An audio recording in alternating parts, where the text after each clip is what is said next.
As of right now, the U.S. government, your government, has racked up more than $10 trillion in red ink. You can't even see it on the national debt clock in Manhattan because there aren't enough spaces. 10 trillion is a number that would just be beyond my father's imagination back in 1980. And now it's coming to fruition. Now we're there.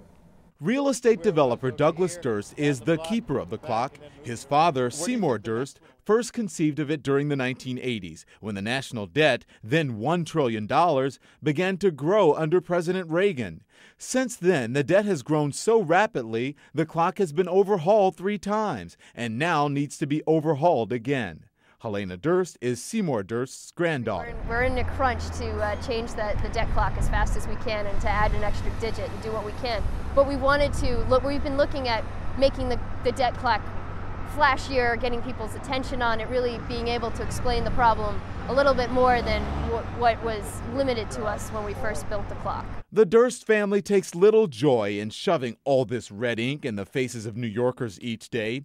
The intention decades ago was only to prod the country to deal with the problem before it got out of hand, not as a countdown to a possible economic doomsday. It really started in the 80s with the Reagan administration, and as the first George Bush called it, voodoo economics, that allowed us to borrow against the future wealth of the country. What most alarms Durst today is how rapidly the national debt is now growing. 2002, we started running large deficits again. The debt started growing dramatically, slowly at first, but then ever and ever increasing amounts. It absolutely is a sign of where this country has been going for the last 5 or 6 years, living off of ever-increasing debt. It is a sober reminder for tourists, and especially New Yorkers, who have to walk by this every single day.